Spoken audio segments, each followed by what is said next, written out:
Good evening. Welcome to California Today. I'm David Zhang. Here is a preview of some of today's top stories. The air remains hazy around the Bay Area. Smoke from wildfires prompted officials to extend a spare the air alert. Labor union members urge Governor Newsom to sign a bill to ban driverless trucks. Members raised concern about the increasing use of technology across all industries. A Southern California school superintendent is voted out. The decision follows a lawsuit over the death of a student. In Northern California, residents will notice the air is hazy. Officials explain that wildfires are responsible for the unhealthy air quality and have extended their spare the air alert. Officials warned the air quality in the San Francisco Bay Area reached unhealthy levels on Wednesday after smoke from multiple wildfires from Northern California and Oregon drifted into the region. The air quality deteriorated to a point that the Bay Area Air Quality Management District upgraded its air quality advisory to a spare the air alert. The alert bans burning wood, manufactured fire logs, or any other solid fuel, both indoors and outdoors.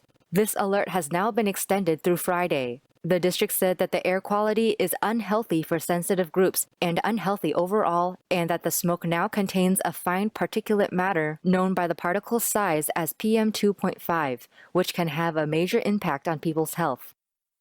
After evaluating the current observations, also taking into account the uncertainty in the forecast model, we realized that we need to also alert the public and also just up the forecast a bit to the current conditions, which is actually unhealthy air that folks are breathing right now. So that is expected to last through today and also into Thursday. Nguyen said the origin of the smoke stems from the Perch Fire, Blue Creek and Marlow fires, Bluff 1 and Mosquito fires, and Smith River Complex Fire in California and the Anvil Fire in Oregon. The brunt of the impact on the Bay Area currently is south of the Golden Gate Bridge. 17 of America's best-selling writers are waging a lawsuit against OpenAI, including the creator of Game of Thrones. They say that generative AI uses their copyrighted works without permission. Here's the legal debate. John Grisham could be going to court for real. The legal thriller writer is among major US authors unhappy with ChatGPT creator OpenAI. A trade group that represents the likes of Grisham this week filed to sue the firm. The Authors Guild also represents big names like Game of Thrones novelist George R.R. Martin and freedom writer Jonathan Franzen. The suit accuses OpenAI of unlawfully training its artificial intelligence-based chatbot on their work. It joins several others, from writers, visual artists and source code owners, against generative AI providers. Similar lawsuits are pending against Meta Platforms and Stability AI over the data used to train their AI systems. OpenAI and other defendants have said their use of training data scraped from the internet qualifies as fair use under US copyright law. A spokesperson for the company said on Wednesday that it respects authors' rights. But the Authors Guild said writers must have the ability to control if and how their works are used by generative AI. They said they needed this to, quote, preserve our literature. The new lawsuit is concerned with datasets used to train OpenAI's large language model to respond to human prompts. They allege it included text from the author's works that may have been taken from illegal online pirate book repositories. The complaint said ChatGPT generated accurate summaries of the author's books when prompted, which they believe indicated their text is included in its database. It also cited growing concerns that authors could be replaced by systems like ChatGPT that make what they called low-quality ebooks, impersonating authors and displacing human-authored books. Teamsters hold rallies urging Governor Newsom to sign a bill to ban driverless trucks. The bill has passed the California legislature, but is opposed by the Autonomous Vehicle Industry Association and the Governor's Office of Business and Economic Development. The International Brotherhood of Teamsters rallied in Sacramento to urge Governor Gavin Newsom to sign Assembly Bill 316 into law. and to fight and protect against autonomous vehicles, protect against artificial intelligence. AB 316 requires trained human operators to be inside an autonomous heavy-duty vehicle while it's operating on public roads in the state. The Teamster-backed bill passed the California legislature with bipartisan support, but was met with resistance from the state's autonomous technology stakeholders and the governor's Office of Business and Economic Development. They argue that AB 316 will cause California to miss out on the supply chain benefits of autonomous trucking and limit public safety. But during the Tuesday rally, Teamster President Sean O'Brien disagreed. Driverless vehicles don't have any boundaries. They don't have any real intelligence. They don't have any ability to act in a situation that may be an emergency situation. So we got to think about the public safety issue as well. O'Brien expressed concern about the growing integration of technology across various industries.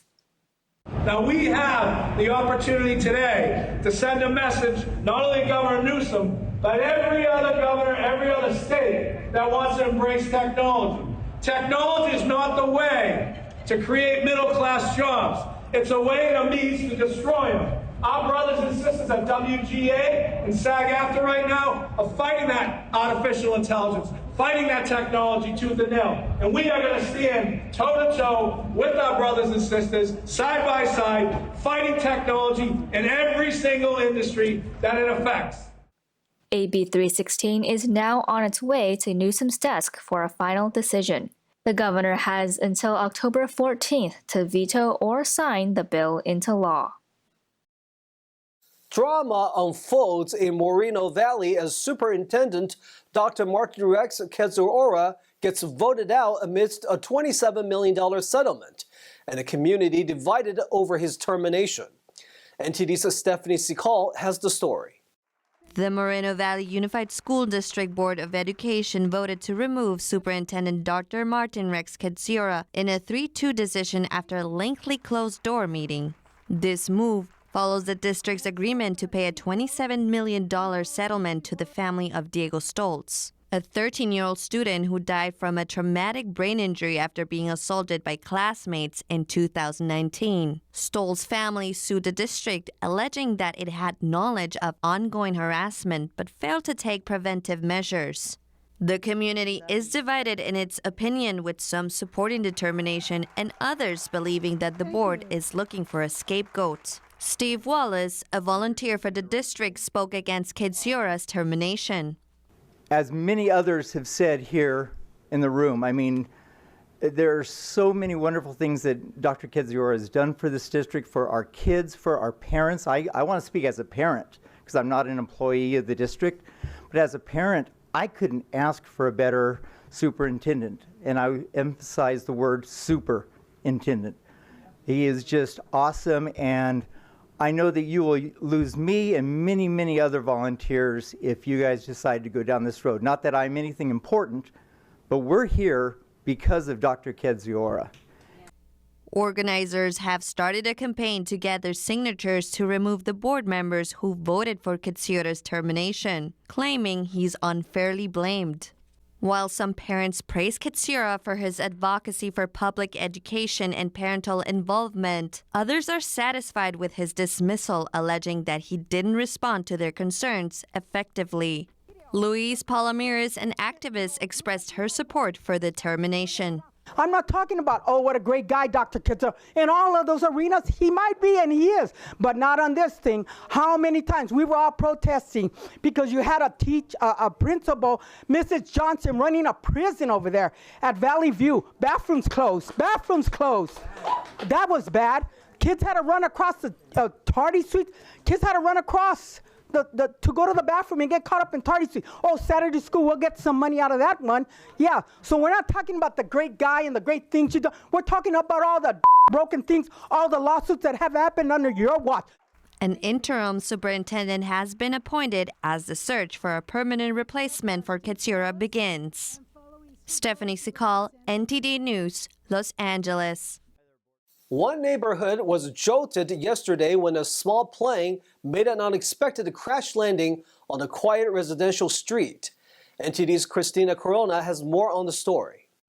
Authorities were called to the scene of a plane crash in Compton early Wednesday morning, adjacent to the Compton Woodley Airport. Footage posted on the Citizens app shows a plane halted on a residential street near a neighborhood park. According to Doug Ulibarri from the Downey Fire Department, the aircraft crashed at 159th Street and South Central Avenue at 8:10 a.m. The single-engine plane with one occupant on board collided with a parked car, causing noticeable damage to the aircraft's left wing. There were only minor injuries and the pilot declined medical treatment. However, approximately 29 gallons of fuel spilled onto the road as a result of the crash. While the exact cause of the crash remains disclosed, initial suspicions point towards engine failure. The National Transportation Safety Board is currently conducting an investigation. Christina Corona, NTD News, Los Angeles.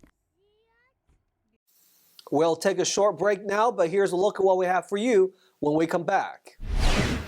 Two models found dead in Los Angeles. Police believe the cases are unrelated, but they're asking the public to help in gathering more details.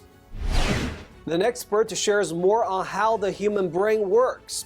She offers insight on the increase in drug addiction and overdoses. Congratulations to our sister media, the Epoch Times. They held a ribbon cutting for their new Southern California office. Those stories and more coming up on California Today.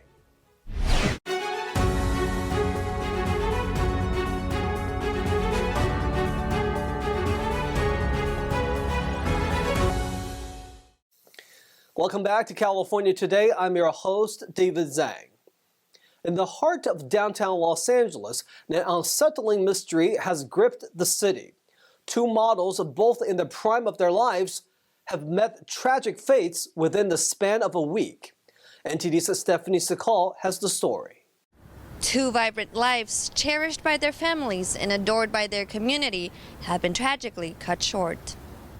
The police in downtown Los Angeles are actively searching for clues to identify the suspects responsible for the deaths of two models that took place within a week. The first victim, 31-year-old Melissa Moni, was found dead in her luxury apartment. Officers conducted a welfare check after her family couldn't reach her. Her death is being investigated as a homicide. 3 days later, another model, 32-year-old Nicole Coast, also known as Nikki, was found dead in her apartment. Nikki's family members found her lifeless in her apartment on September 10th after multiple unsuccessful attempts to reach her for several days. Her death is considered suspicious. Nikki had informed her loved ones that she was going on a date on September 8th, marking the last conversation they had with her. Nikki's cause of death is pending and a GoFundMe campaign has been started for her family's funeral expenses. Currently, no description of a suspect has been made public yet. The police do not believe there's a connection, but the investigation is ongoing. They urge anyone with information about the deaths to call the LAPD's Homicide Division at 213-996-4150, or anonymous tips can also be made to the LA Regional Crime Stoppers at 800-222-TIPS or lacrimestoppers.org. Stephanie Secal, NTD News, Los Angeles. We have news stories about drug addiction and overdoses almost every day. How addiction is formed and how people can kick the bad habits and form good ones. I spoke with Dr. Loretta Bruning, founder of Inner Mammal Institute, to get her perspective on how our human brain works. Dr. Bruning, thank you for coming to our program. Now, addiction we're going to be talking about today is a big problem. One in every 10 individuals in America will be addicted to alcohol or a drug at some point in life. So how do humans get addicted based on the research you have done? Sure. I'm always researching the animal brain, and it's really interesting to know how our brain is designed to work, because then addiction makes sense. So if you think about our hunter-gatherer ancestors, if they found food, they were really happy. And they didn't know when their next meal was coming from, so they were always looking. And when they found food, the happy feeling was like paving on their neural pathways that wired them to find food more easily in the future. Now, in today's world, we have food so easily that it doesn't get us as excited as them. So we look for other things that give us that wow feeling, which is dopamine, that's like, wow, this will meet my needs. And when you have that feeling, it's like paving on your neural pathways that says, oh, I want more of this. Now, the biggest neural pathways build when we're young. The problem is that a lot of the things that get us excited are not good for us if we have too much of them. So you're saying the human brain not communicating in human words, not English, but using some sort of signals through those chemicals we're talking about, dopamine or endorphin, those things that to communicate and to a lot of times they determine our direct our behavior. The chemicals direct your behavior all the time. It's fascinating to know that the verbal part of your brain that we're designed to think, oh, this is the good part, right? But it's not connected to your body. It's only connected to your middle brain. And your middle brain is connected to your body, through your lower brain. But it's the chemicals that create the signal that says, I'm going to go toward this, or a negative signal that says, I'm going to pull back from that. So it's sort of like a rider on a horse, that the rider is trying to persuade the horse to go this way or that way, but the rider needs to get the horse to do it, or else it's not going to do it. And words don't work, anger doesn't work, so it's understanding the horse's mentality that works. So how do we address the issue of teenagers nowadays? They're very much addicted to social media, addicted to video games or some sort of drugs. How do we use that knowledge you just mentioned to address those kind of issues? You can help your teenager understand about their brain. And the simple way to think about it is that thing you're already addicted to is like a river in your brain. And if you want to resist that thing that you're addicted to, it's like sending a river into a little straw. And that's hard because your new goal, your new neural pathway is not very big. So you're just like flowing in the river and you don't know how to change course. So when you help a person learn about their brain, then they understand why this bad thing feels good, but that the new thing will feel good if you make it a habit.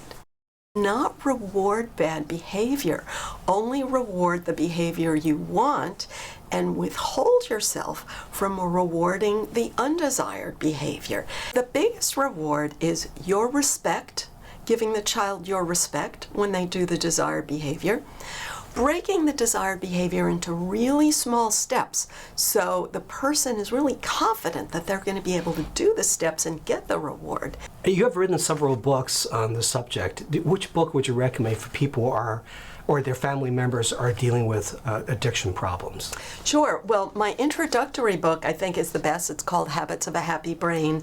Retrain your brain to boost your serotonin, dopamine, oxytocin, and endorphin levels. Fascinating. Thank you so much, Dr. Bruning, founder of Inner Mammal Institute. We want to congratulate our sister media outlet, the Epoch Times, which held a ribbon cutting celebrating its Southern California office's grand opening. Dignitaries praised the newspaper with the Orange County Board of Education president saying it was a breath of fresh air to read a newspaper that tells the truth and cares about California and America. Let's take a look. 3, 2, 1. The Epoch Times new Southern California office celebrated its grand opening on September 19th. It's just such a breath of fresh air to read a newspaper that tells the truth and that cares about California and America. The 27,000 square foot office located in the Marketplace Center represents a significant enhancement for the newspaper since the local branch's inception in 2019. In an era where information flows so quickly and so fast,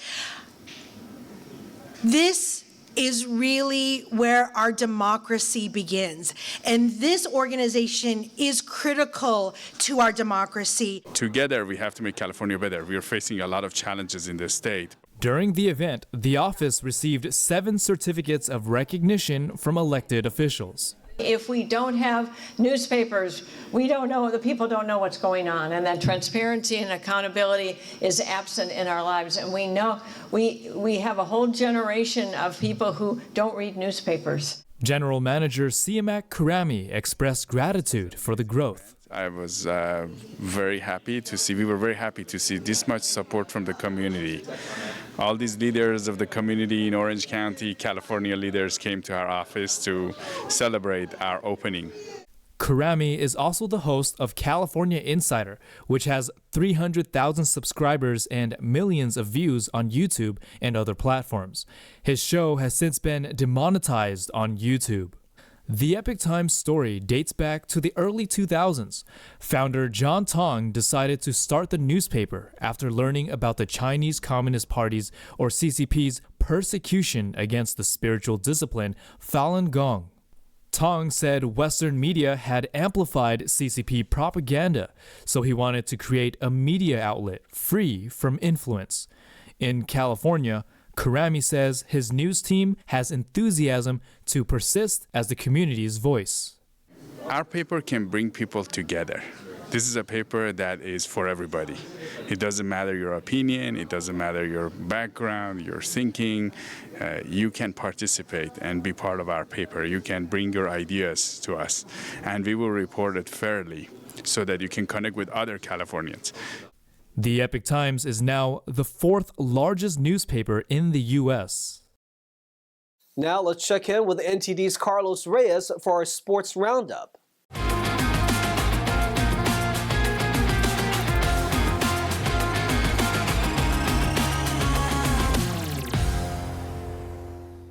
This is your California Sports Roundup. We have some exciting scores to cover today.